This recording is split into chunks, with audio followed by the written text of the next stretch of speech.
Kamis, 5 Maret 2020. Mungkin bagi sebagian orang tanggal ini bukanlah hari yang penting.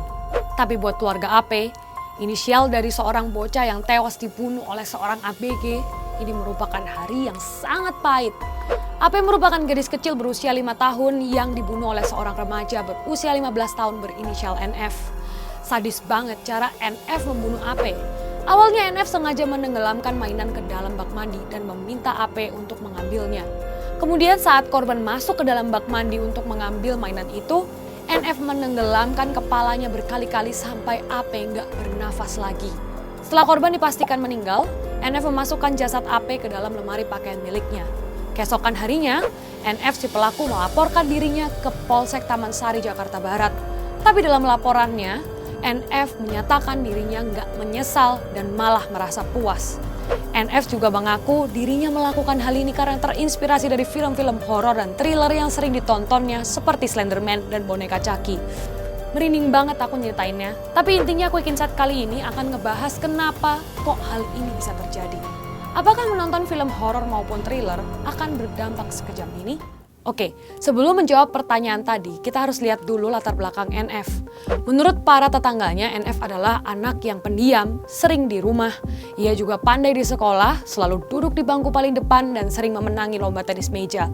Menurut catatan kepolisian, NF merupakan seorang anak broken home. Ia tinggal bersama ayah kandung dan ibu tirinya.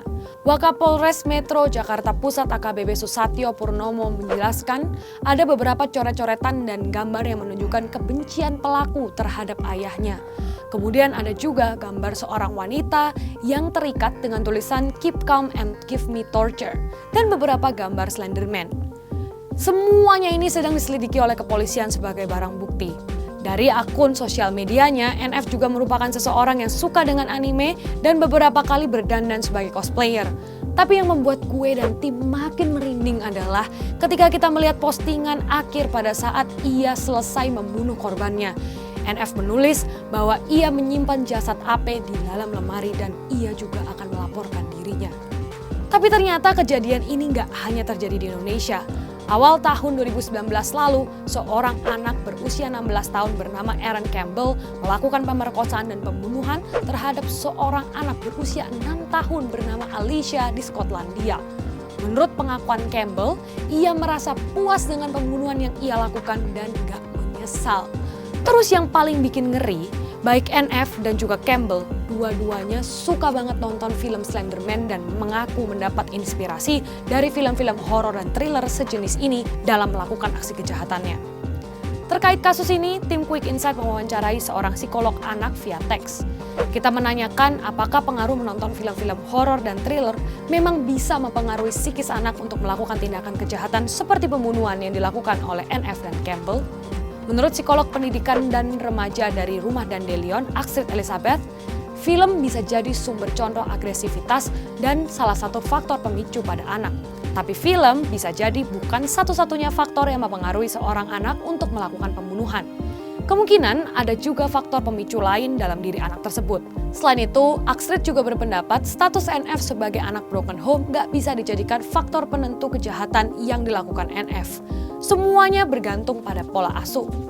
Menurutnya, meskipun seorang anak tumbuh dalam keluarga yang utuh, tapi dengan pola asuh yang dingin dan mendisiplinkan anak dengan kekerasan bisa juga berdampak negatif pada anak. Demikian juga sebaliknya, jadi keluarga broken home belum tentu menjadi penyebabnya.